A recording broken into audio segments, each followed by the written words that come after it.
students, welcome to my YouTube channel. Today we will discuss the fifth chapter of our book First Flight, which is Glimpses of India. The second part of this chapter is Kurg. Where is Kurg? Kurg is also known as Kodagu, coffee producing area है जो एक small district of Karnataka में present है और ये हमें लाई करता है मैंगलोर और मैसूर के बीच में। ये बहुत ज्यादा ब्यूटीफुल प्लेस है और ऑथर बोलते हैं कि शायद ये गॉड्स के किंगडम से सेपरेटेड हुआ एक पार्ट है जो कंसीडर करता है कि बहुत ज्यादा ब्यूटीफुल है। कुर्ग को एक वंडरफुल एम्बियंस ही बोला जाता है, कॉफी प्लांटेशन का, एवरग्रीन रेन फॉरेस्ट का और स्पाइस गार्डन्स का। 30% जो एरिया होता है वो कुर्ग का प्रेजेंट है, कवर्ड है विद एवरग्रीन रेन। जो ब्यूटीफुल कैनोनिकल बंगलोज है वो बहुत ज्यादा प्राइम, जो बहुत ज्यादा रिच एरिया होता है, कॉर्नर होते हैं कुर्ग के, वहाँ पे प्रेजेंट है। अगर हमें कुर्ग का भी इन फ्यूचर प्रेजेंट विजिट करना है तो सबसे बेस्ट सीजन जो होता है वो होता है सितंबर टू मार्च, क्योंकि इस टाइम पे ही ये बेस्ट होगा। और जो पूरी एयर होती है कुर्ग की वो फुल होती है कॉफी फ्लेवर से। जो कुर्ग के पीपल होते हैं वो ज्यादा इंडिपेंडेंट है, ब्रेव होते हैं और उनका ग्रीक और अरेबिक एक्सेंट होता है, क्योंकि एक पार्ट ऑफ जब अलेक्जेंडर की आर्मी वापस नहीं गया था तो उन्होंने क्या किया था, वहाँ लोकल्स में शादी कर ली थी और वहीं पे वो सेटल हो गए थे। तो कुर्ग के जो पीपल का कल्चर होता है ना, जो कुर्ग के पीपल का कल्चर होता है ना, वो मार्शल ट्रेडिशंस होते हैं, मैरिजेस, रिलीजियस कॉस्ट्यूम्स, तो ये काफी ट्रेडिशनल कल्चर फॉलो करते हैं। जो ओरिजिन है कुर्ग का वो अरब से हुआ था। ये लॉन्ग ब्लैक कोट वियर करते हैं जो रिप्रेजेंट करता है अरब्स को। कुफाई एक ड्रेस है जो वॉर्न करते थे अरब। जो कुर्गई होम्स है उनके अंदर बहुत ज्यादा हॉस्पिटैलिटी की फीलिंग होती है, वो ज्यादा ब्रेव होते हैं। कुर्ग की जो रेजिमेंट है, रेजिमेंट मतलब जो आर्मी जहाँ पे रहती है, वो ये बहुत ज्यादा फेमस प्लेस है वहाँ का, क्योंकि जो फर्स्ट इंडियन आर्मी के चीफ थे जनरल करियप्पा वो भी कुर्गी थे।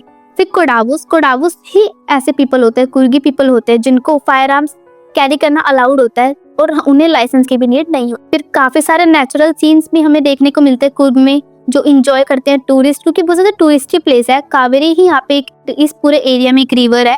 इस कावेरी रिवर में एक महासिर लॉन्ग फ्रेश वाटर फिश पाई जाती है। Elephants, kingfishers, squirrels, langurs, birds, बीज, काफी सारे एनिमल्स यहाँ पे प्रेजेंट होते हैं। अब यहाँ पे काफी सारे एडवेंचरस स्पोर्ट्स भी कर सकते हैं टूरिस्ट, जैसे river rafting, canoeing, rappelling, rock climbing, mountain trekking और ट्रैकर्स के लिए भी काफी सारा वॉकिंग ट्रेल्स के लिए एज अ इंटरेस्टिंग स्पोर्ट माना जाता है। ब्रह्मगिरी हिल्स यहाँ पे मिलती है जहाँ से हमें पेनोरामिक व्यू मिलता है पूरे कुर्ग का। 64 एकर्स ऑफ नाहरगमा, यहाँ पे एक इम्पोर्टेंट प्लेस भी है जिसको बोलते हैं नजरगमा। यहाँ ये पूरी 64 एकड़ आइलैंड है जहाँ पे हम पहुंच सकते हैं बाय यूजिंग रॉक ब्रिज। जो बुद्धिस्ट मोस्ट होते हैं वो भी यहाँ पे सिचुएटेड होते हैं और वो यहाँ पे भी एक जगह पे सेटल्ड होते हैं जो पास होता है निजगमा से। So this is all about this chapter. Keep learning. Thank you for watching.